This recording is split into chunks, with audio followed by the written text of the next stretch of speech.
Bonjour à toutes et à tous et bienvenue dans un nouvel épisode du podcast Learn to French. Je m'appelle Eden et j'enseigne le français. Hello and welcome to another episode on the Learn to French podcast. If you are new here, my name is Eden and I teach French. Aujourd'hui, nous allons apprendre encore 10 autres expressions familières en français. So today we are going to learn more useful French familiar expressions and French idioms. If you would like to take a look at the 10 first expressions, then I am linking them in the show notes. So we are going to talk about some expressions, so 10 expressions that we use on a daily basis in French, so everyday French. And the first one is going to be avoir la patate. So of course, if you are not used to learn to French, then you can simply click on the link in the show notes and that will lead you to the article where you can read all of the expressions. So back to our first expression, avoir la patate. Avoir la patate literally means to have the potato. This doesn't really make sense, does it? To have the potato. If you've guessed it, good for you.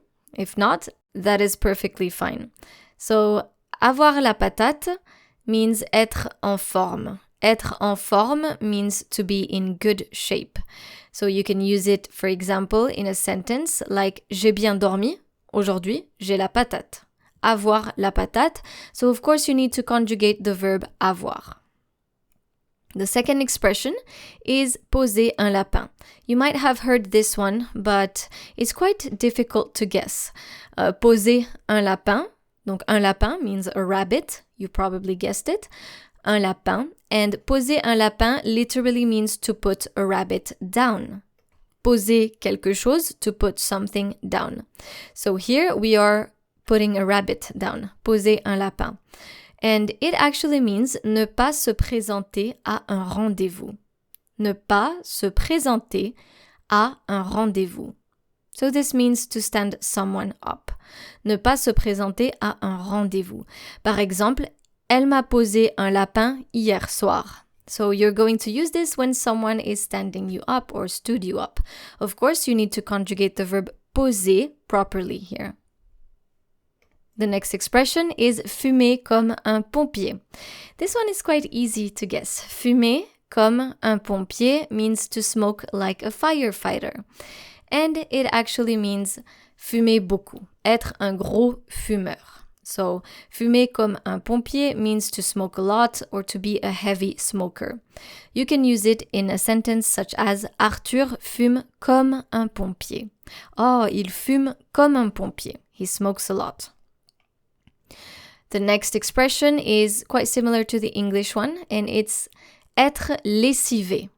Être lessivé, which means to be washed out. So, être lessivé means être épuisé ou très fatigué. So, to be exhausted or very tired. Je suis lessivé. On peut utiliser dans une phrase comme après le travail, je suis lessivé. Être lessivé, you need to make sure that lessivé, since it's an adjective here, we're using it as an adjective, is agreeing with the subject's gender and number. So if you're a woman, you can add an extra E on lessivé. If it's plural, you can add an S. The next expression means avoir une araignée au plafond. Now, this one is also pretty tough to guess. Avoir une araignée au plafond. So this literally means to have a spider on the ceiling, right? Une araignée, a spider, le plafond, the ceiling. And this expression means être un peu bizarre. So to be a little strange. Être un peu bizarre. Now how can you use it? You can say, for example, Marie est gentille, mais elle a une araignée au plafond. So this means Marie is nice, but she has a spider on the ceiling, meaning she's a bit weird. The next expression is still about insects, and we're going to talk about ants. Avoir des fourmis dans les jambes. Have you heard of this before? Avoir des fourmis dans les jambes. This means to have ants in the legs. Avoir des fourmis dans les jambes. To have ants in the legs. Now, what does this mean? This means two different things. The first one is avoir des picotements dans les jambes à cause de la mauvaise circulation sanguine. So this means feeling tingling in the legs due to poor blood flow. So this is, for example, when you've been sitting for a while and not moving your limbs, maybe your legs, and you start feeling some tingling there because you cut your blood flow to your legs, and once it goes back, you feel this tingling sensation. So that's the first definition. And the second definition is avoir envie de bouger ou de partir, which means to feel the need to move or to leave.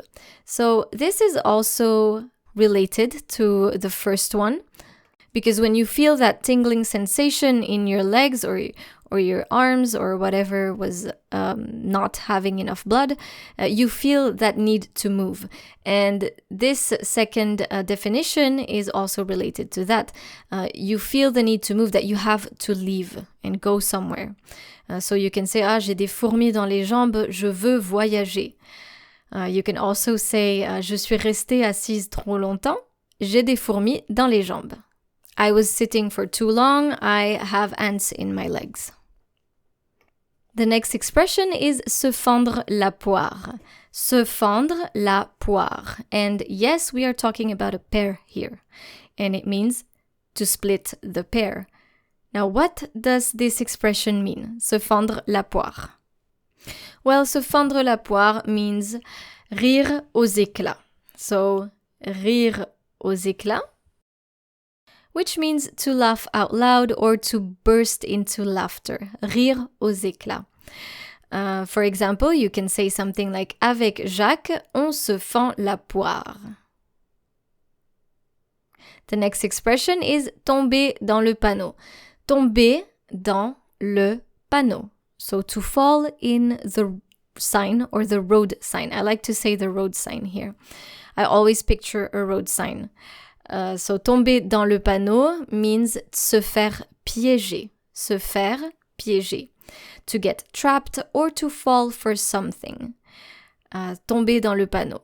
Now you can use it, for example, in a sentence like il a vu la publicité à la télé et il est encore tombé dans le panneau. The next expression can also sound a bit weird to you, and it's ne pas avoir froid aux yeux. Ne pas avoir froid aux yeux. And to not be cold in the eyes. Now, what can this expression mean? Ne pas avoir froid aux yeux, to not be cold in the eyes, means être courageux or courageuse. So this means to be brave or to have some nerve. Il n'a pas froid aux yeux. Donc, par exemple, il n'a pas peur de partir tout seul, il n'a pas froid aux yeux. Il n'a pas peur de partir tout seul, il n'a pas froid aux yeux. And our last expression for today is ne pas être sorti de l'auberge. Ne pas être sorti de l'auberge. So to not be out of the hostel or the inn. L'auberge can mean a hostel or an inn. Ne pas être sorti de l'auberge means ne pas en avoir fini avec les difficultés. So this means to not be out of the woods. For example, when you're having some trouble and it's trouble over trouble over trouble and you feel like you're not seeing the end of it yet. So you can say, je ne suis pas sorti de l'auberge. So we're not out of trouble yet. For example, you can use it in a sentence like avec la semaine de travail qui nous attend, on n'est pas sorti de l'auberge. Avec la semaine de travail qui nous attend, on n'est pas sorti de l'auberge. Très bien. I hope you enjoyed today's lesson on French familiar expressions. This is the second part. Once again, if you want to listen to the first part, you can simply click on the link in the show notes. Merci beaucoup d'être resté avec moi aujourd'hui et je vous dis à bientôt pour un nouvel épisode sur Learn to French. Au revoir.